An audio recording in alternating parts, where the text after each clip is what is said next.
ఎవరైతే సూర్యుడికి పూజ చేయకుండా శని యొక్క మంత్రాలు, శని యొక్క తంత్రాలు ఎవరైతే చేస్తారో వాళ్ళ యొక్క కష్టాలు మరింత బీభత్సంగా పెరిగి చాలా ఇబ్బందులు పడతారు. ఎందుకంటే శని భగవానుడి యొక్క తండ్రి సూర్యుడు. సూర్యుడికి ముందు పొద్దున పూట నీళ్ళల్లో కొద్దిగా గోధుమలు కానీ, గోధుమ పిండి కానీ కలిపి 11 సార్లు నీళ్లు వదిలి అప్పుడు సూర్యుడి యొక్క పూజ పూర్తి చేసుకొని తర్వాతే శని మంత్రాలు ఎప్పుడైనా చేయాలి.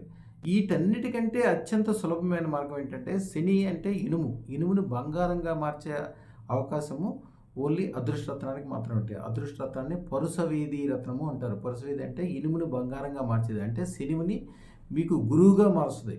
గురువు అంటేనే బంగారము.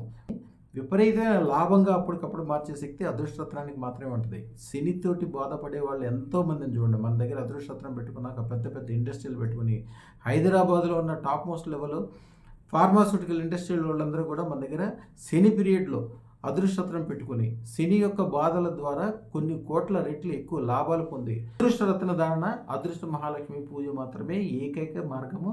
అత్యంత ఈజీగా శనిని బంగారంగా మార్చే శక్తి దాంట్లో మాత్రమే ఉంటుంది. మీరు అదృష్టరత్న ధారణ కోసము 9399993389 ఈ నెంబర్కి ఫోన్ చేయటం కానీ, వాట్సాప్ కాల్ చేయటం కానీ చేయండి. మీకు అన్ని వివరాలు చెప్పడమే కాకుండా ఉచితంగా జ్యోతిష్యం కూడా చెప్పబడుతుంది. మీరు ధరించాల్సిన అదృష్టరత్నము, విధి విధానాలు అన్నీ చెప్తారు. మీరు ఈ ఛానల్ని సబ్స్క్రైబ్ చేసుకోండి. కనీసం 100 మందితోటి 1000 మందితోటి సబ్స్క్రైబ్ చేయించండి. శుభం భూయాత్.